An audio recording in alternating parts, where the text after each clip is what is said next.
जय हिंद दोस्तों, मैं एक्साइज इंस्पेक्टर सुमित मान एक बार फिर से आप सब लोगों का आपके अपने चैनल पर स्वागत करता हूं। मैं आशा करता हूं कि आप सब लोग अपने घरों में स्वस्थ होंगे और अच्छे से सीजीएल एग्ज़ाम के लिए प्रिपेयर कर रहे होंगे। तो जो टॉपिक मैं आज आप लोगों के लेकर आया हूं वो मॉक्स से रिलेटेड है कि हमें मॉक्स में स्कोर कैसे इंप्रूव करना चाहिए और हमें कैसे मॉक्स अटैम्प्ट करना चाहिए। उससे पहले मैं ये बता देना चाहता हूँ कि हमें मॉक देना क्यों चाहिए। कुछ लोग सोचते हैं कि हम सीधा एग्ज़ाम ही क्यों ना दे दें, मॉक्स क्यों देना है। तो मैं उनको बता देता हूँ कि किसी भी एग्ज़ाम की प्रिपरेशन के लिए एसएससी छोड़ दीजिए, कोई भी एग्ज़ाम हो, किसी भी एग्ज़ाम के लिए अगर आपको रिवीजन करना है तो मॉक्स से बढ़िया कोई और सॉल्यूशन नहीं हो सकता। आप मॉक्स लगाइए, आपका मैथ्स भी रिवीजन होगा, इंग्लिश, जीएस सब चीज़ों का आपका रिवीजन होगा।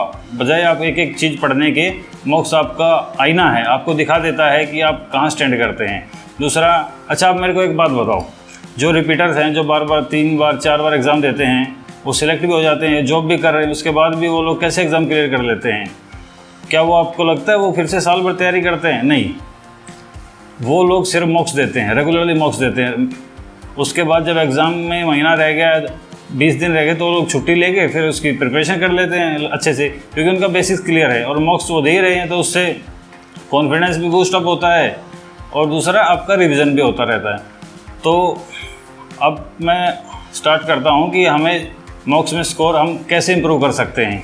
पहली बात, सबसे पहले देखिए, इसका कोई मंत्र नहीं है। आप किसी की भी बात सुन लीजिए, किसी भी टॉपर की स्ट्रेटजी सुन लीजिए या किसी भी सिलेक्टेड पर्सन से पूछ लीजिए, इम्प्रूवमेंट आप ही को करना होगा, मेहनत आप ही की है।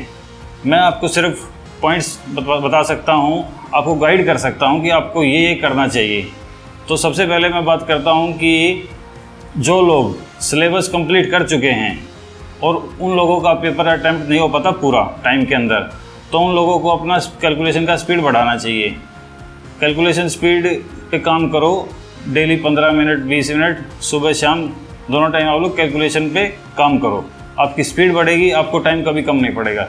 दूसरा, जिन लोगों का सिलेबस पूरा नहीं हुआ अभी तक, जल्दी से सिलेबस पूरा कीजिए और मॉक्स को लगाइए और अपनी प्रैक्टिस को इम्प्रूव कीजिए। दूसरा, अपने जो कमज़ोर पोर्शंस हैं, वीक एरियाज़ हैं, कोई टॉपिक है या कोई सब्जेक्ट है, उस पर आप काम कीजिए। बजाय स्ट्रॉन्ग को और ज़्यादा स्ट्रॉन्ग करने के, आप अपने वीक एरियाज़ पर काम कीजिए। या कोई आपसे कोई टॉपिक है जिसमें आपको लगता है कि मैं बार बार गलत कर रहा हूँ, तो उसको फिर से कर लीजिए। उसका रिवीजन की इंग्लिश में है तो आप उसका रिवीजन कीजिए। लाइक प्रपोजिशन है, आर्टिकल है, तो आप उसको फिर से पढ़िए, अब उसको रिवाइज़ कीजिए। उसके बाद अब आपको मॉक्स कितनी बार देना है, कितने दिन में एक बार देना है आपको। अब देखिए, महीना भर मुश्किल से बचा है एग्ज़ाम के लिए, तो अब अगर आपका सिलेबस पूरा हो चुका है तो आपको डेली एक मॉक ज़रूर देना चाहिए, ठीक है। उसके अलावा आपको ये नहीं है कि आप सुबह ही बैठ के 10 बजे आप मॉक देते हैं या शाम को मॉक दे रहे हैं। आपको दिन में अलग अलग टाइम पे मॉक देना चाहिए, क्योंकि ये नहीं पता आपका एग्ज़ाम कौन सी शिफ्ट में होने वाला है। हो सकता है वो दोपहर के बाद हो जाए, उस टाइम आपको खाना खा के नींद आती हो, ठीक है। तो आप लोग उस टाइम भी प्रैक्टिस कीजिए। उसके बाद सिर्फ एक प्लेटफॉर्म पे स्टिक मत कीजिए, अलग अलग प्लेटफॉर्म्स के मॉक ट्राई कीजिए। ओली बोर्ड का तो फ्री रहता है, सैटरडे संडे मंडे तक भी शायद होता है, तो आप लोग उस पर मॉक्स दीजिए। या दूसरी कोई और टेस्ट सीरीज़ है, 1-2 टेस्ट सीरीज़ फ्रेंड्स लोग आप लोग मिल के ले लो, 5 उसने कर लिए, 5 उसने कर लिए, एक कोई और ले ले। तो आजकल तो मॉक टेस्ट की जो सीरीज़ है वो भी बड़ी सस्ती रहती है, तो आप लोग 2-3 ज़रूर आपको ट्राई करना चाहिए। क्योंकि एक प्लेटफॉर्म से करने का नुकसान ये है कि उसमें जो क्वेश्चंस वो बनाते हैं वो लिमिटेड, मतलब सेट पैटर्न रहता है कि ये क्वेश्चन इस टॉपिक से मुश्किल आएगा, इस टॉपिक से इजी आएगा। तो आपको मल्टीपल प्लेटफॉर्म से ट्राई करना चाहिए, क्योंकि आपका माइंड फिर अदरवाइज़ एक ही डायरेक्शन में चलेगा अगर आप एक ही प्लेटफॉर्म पे स्टिक करेंगे तो। दूसरा, आपको जीएस रेगुलरली रिवाइज़ करनी चाहिए, इंक्लूडिंग करंट अफेयर्स।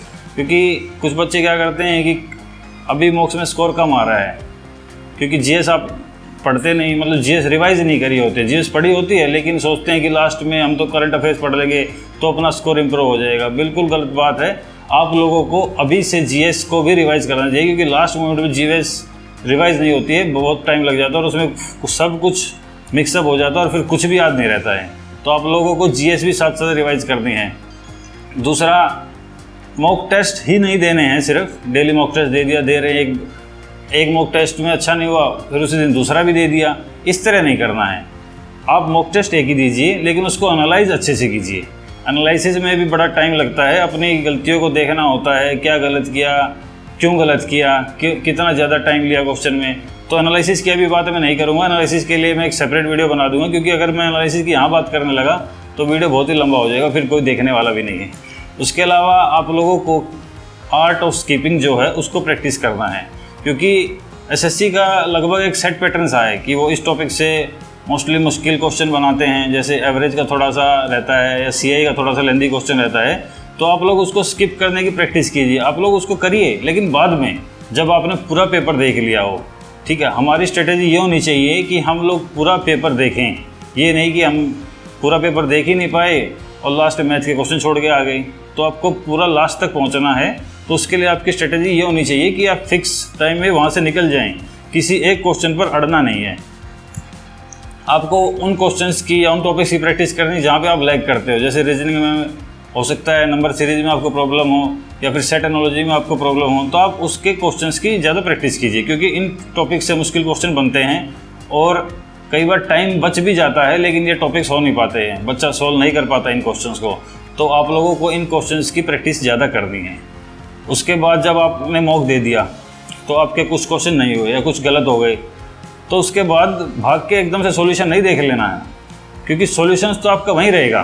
क्योंकि अगर आप सॉल्यूशन देख लेंगे तो आप अपना खुद का मेथड डेवलप नहीं कर पाएंगे, आपके अंदर कॉन्फिडेंस नहीं आएगा। आप कोई बात नहीं है, आपके 4-5 क्वेश्चन रह गए, कोई बात नहीं, मतलब आपने देखे एग्ज़ाम में नहीं हुए, उसके बाद आप उसको कम से कम 2 बार ट्राई कीजिए, अलग अलग टाइम पे। उसी दिन ट्राई कर लो, लेकिन एक बार शाम को देख लिया, एक बार कल सुबह उठे तो उस टाइम देख लिया, उसके बाद आप उसका सॉल्यूशन देखो। आप इमीडिएटली सॉल्यूशन देखोगे तो आपके अंदर कॉन्फिडेंस नहीं आएगा, और जो एग्ज़ाम में नया क्वेश्चन आने वाला है वो आपसे नहीं होगा। तो इसीलिए आप कम से कम उसकी 2 बार खुद से ट्राई कीजिए। जब आपने सिलेबस पूरा कर लिया है, हर टॉपिक की अच्छी नॉलेज है आपको, तो क्यों नहीं होगा आपसे क्वेश्चन, ज़रूर होगा, बस आपको सोल्व करना है खुद से। दूसरी बात, आपको एग्ज़ाम में अबव एवरेज परफॉर्म करना है। अगर आप बिलो एवरेज परफॉर्म कर रहे हैं तो आपको बड़ा नुकसान होगा, क्योंकि आजकल जो नॉर्मलाइजेशन का जो रहता है उसमें बहुत ही वो नॉर्मलाइजेशन एब्रप्टली परफॉर्म करता है। तो इसलिए आपको कहीं भी लैग नहीं करना है, आपको अपनी प्रैक्टिस इतनी अच्छी करनी है, कम से कम एवरेज से तो ऊपर रहें। ठीक है, उसके बाद मॉक, हो सकता है कोई आप मॉक दे रहे हैं तो मुश्किल आ गया, आपका मन करेगा मैं इसको छोड़ दूं, बीच में छोड़ देता हूं, क्या है मेन एग्ज़ाम थोड़ी ना है। लेकिन मैं आपको सजेस्ट करता हूं कि अगर आप सिलेक्ट होना चाहते हैं तो कोई भी मॉक आप बीच में मत छोड़ना, क्योंकि उससे एक हमारा माइंडसेट डेवलप होता है, एक एटीट्यूड डेवलप होता है करने का कि हमें ये तो करना ही है। तो वो एटीट्यूड आपके अंदर डेवलप होना चाहिए, कभी भी मॉक को बीच में नहीं छोड़ना है, चाहे मुश्किल हो चाहे कैसा भी हो। उसके बाद मैं बात करता हूँ कि हम लोगों को मॉक्स अटैम्प्ट कैसे करना चाहिए। देखिए, सबका अलग अलग पैटर्न हो सकता है, कोई पहले रीजनिंग कर रहा है, कोई मैथ्स कर रहा है, कोई इंग्लिश कर रहा है। मैं क्या करता हूँ, मैं अपना बता देता हूँ कि मैं सबसे पहले मैं रीजनिंग करता था, उसके बाद इंग्लिश या जीएस जो भी है, उसके बाद मैं लास्ट में मैथ्स करता था। लेकिन आपको प्रैक्टिस इस तरह करनी चाहिए जैसे आपको कंफर्टेबल हो।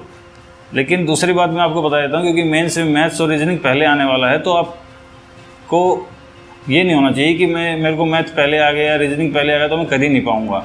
तो मतलब वैसे भी आपको प्रैक्टिस करनी है, लेकिन आप एक सेट पैटर्न बना लो कि पहले आपको जीएस या इंग्लिश दोनों ख़त्म करके, रीजनिंग ख़त्म करके मैथ भी कर सकते हैं। इस तरह भी लोग करते हैं, तो आप इस तरह भी कर सकते हैं।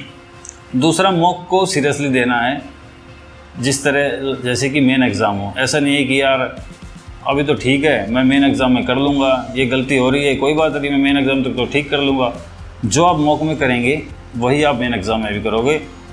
आपसे मेरी एक रिक्वेस्ट है कि आप लोग एग्ज़ाम में, जो रियल एग्ज़ाम है, उसमें कुछ भी नया ट्राई ना करें। जो आपने मॉक्स में प्रैक्टिस किया है, जो आपने 50 मॉक्स दिए हैं, 100 मॉक्स दिए हैं, 25 मॉक्स दिए हैं, आप लोगों ने जो उसमें जो एक्सपीरियंस लिया है वही आप मेन एग्ज़ाम में भी लगाएं, कुछ नया मत ट्राई करना उसमें। उसके बाद इंग्लिश में और जीएस में ब्लाइंड गैस मत लगाना। 4 ऑप्शंस में से 2 ऑप्शन आपने एलिमिनेट कर दिए हैं तब ठीक है, लेकिन ब्लाइंड गैस किसी पे मत लगाना, क्योंकि सीजीएल मेंस में अगर आपका एक क्वेश्चन गलत होता है तो आपके 4 नंबर जाते हैं। ठीक है, तो इस बात का ध्यान रखना, एक्यूरेसी बहुत इंपॉर्टेंट होने वाली। खैर अभी प्री है, लेकिन अभी से आपको एक्यूरेसी अपनी बढ़ानी चाहिए। दूसरा मैं वही बताने वाला हूँ कि लास्ट तक आपको पेपर की ज़रूर जाना है, क्योंकि अगर आप लास्ट तक नहीं गए तो इतनी प्रैक्टिस का फिर फ़ायदा क्या हुआ। तो आप लोग फिक्स कर सकते हैं हर पोर्शन के लिए टाइम। जैसे रीजनिंग के लिए 15 मिनट मैक्सिमम है, 15-25 क्वेश्चन के 25 क्वेश्चन ऐसा नहीं कि मुश्किल आने वाले हैं, 20 क्वेश्चन तो उसमें इजी रहते हैं, तो आप 10 से 11 मिनट में वो कर सकते हैं। बाकी 5 क्वेश्चन 4 क्वेश्चन के लिए 5 मिनट ठीक हैं। जीएस का 5 से 6 मिनट, इंग्लिश का फिक्स कर सकते हैं 7 से 8 मिनट। उसके अलावा जो मैथ्स आपका बचता है 22 मिनट 23 मिनट आप फिक्स कर सकते हो। उसके बाद भी आपकी 7-8 मिनट बच जाती हैं। आपको टाइम बचाना होगा। जो टाइम बचता है उसमें आपको क्वेश्चंस को अटेम्प्ट करने की ट्राई करनी है। अच्छा, आपको देखिए इजीली नहीं होते हैं वो क्वेश्चन जो हम छोड़ देते हैं, जो छोड़ के हम आगे बढ़ जाते हैं, वो क्वेश्चन इजीली नहीं होते, लेकिन you have to push your limits to solve those questions. Otherwise वो आपसे फिर एग्जाम में भी सोल्व नहीं होने वाला। अगर वो मॉक से में नहीं सोल्व हो रहा है तो आप फिर एग्जाम में कैसे करोगे। ठीक है, तो आपको वो क्वेश्चंस सोल्व करने की प्रैक्टिस करनी है। दूसरी बात, जब आप एग्ज़ाम दे रहे हैं या मॉक दे रहे हैं तो उसमें जैसे इंग्लिश और जीएस को तो छोड़ दीजिए। इंग्लिश और जीएस में ऐसा नहीं होना चाहिए कि मैं इसमें फिर से आऊँगा। इक्का दुक्का क्वेश्चन हो सकता है जीएस का, लेकिन इंग्लिश में आपको ऐसे नहीं करना कि मैं इसमें फिर से आऊँगा फिर आके सोचूंगा, क्योंकि वो टाइम ही ख़राब करेगा आपका। और मोस्टली केसेस में आपका आंसर गलत ही होता है जब आप उसे बहुत ज़्यादा ओवर थिंक करते हैं। तो जीएस में आप 1-2 क्वेश्चन रख सकते हैं कि मैं बाद में देख सकता हूँ, लेकिन उस पर ज़्यादा टाइम ख़राब नहीं करना है। रीजनिंग और मैथ्स में आपको कैसे अटेम्प्ट करना है कि आपने देखा क्वेश्चन हो गया, ठीक है, उसके बाद आपने देखा कि क्वेश्चन लेंदी है, मैं कर सकता हूँ, मुझे आता है टॉपिक, मैं कर सकता हूँ, लेकिन लेंदी है तो उसको आप रिव्यू कर लीजिए। उसके अलावा आपको ऐसे क्वेश्चन देखेंगे जो बिल्कुल नए हैं, उसमें आपको लगेगा कि यार मतलब 10 सेकंड में डिसाइड कर लेना है कि ये मतलब पढ़ा हुआ है कि नहीं पढ़ा हुआ। अगर वो नया क्वेश्चन है तो उसको रेड करके आप उसको स्किप करके आगे बढ़ जाओ। उसके बाद जो आपको टाइम बचेगा, जो 7-8 मिनट बचेंगे, आप अगर मतलब टाइमली सब चीज़ों को कर लेते हैं तो जो 7-8 मिनट बचती है उसमें सबसे पहले आप उन क्वेश्चन पे जाओगे जिसको आपने रिव्यू कर रखा है। जब वो क्वेश्चन हो जाते हैं उसके बाद जो रेड मार्क वाले क्वेश्चन हैं जो आपने बिल्कुल छोड़ दिया, आप उन क्वेश्चन को तब ट्राई कर सकते हैं। पहले उनको ट्राई नहीं करना है रेड वालों को, अदरवाइज़ आपके वो क्वेश्चन भी रह जाएंगे। अच्छा, इससे फ़ायदा क्या होता है? इस तरीके से फ़ायदा ये होता है कि जब आप जो क्वेश्चन आपको आते हैं उन सबको जब आप पूरा सॉल्व कर लेते हैं तो आपका एक कॉन्फिडेंस नेक्स्ट लेवल पे होता है कि मुझे जो आता था वो मैंने कर लिया है, अब मैं एक्स्ट्रा ले रहा हूँ। और वो जो एक्स्ट्रा जो क्वेश्चंस आप कर रहे हैं ना, वही आपको आगे ले जाने वाले हैं। अदरवाइज़ वहाँ तक तो एवरेज भी कर ही रहा है, तो जो एक्स्ट्रा क्वेश्चन आप उसके बाद करते हैं वही आपको नेक्स्ट लेवल पे ले जाते हैं, वही आपका रैंक लेकर आते हैं। तो यही सब बातें आपके साथ मैं शेयर करना चाहता था। तो आशा करता हूँ कि जो बातें मैंने बताई हैं, जो इन्फॉर्मेशन या जो टिप्स मैंने दी हैं अपने एक्सपीरियंस से, वो आप लोगों के काम आएंगी और आप लोग एग्ज़ाम में अच्छा परफॉर्म कर पाएंगे। तो अगर आपको ये बातें या ये स्ट्रेटेजी अच्छी लगी तो आप लोग मेरे चैनल को लाइक कर सकते हैं, सब्सक्राइब कर सकते हैं, शेयर कर सकते हैं। Thank you very much.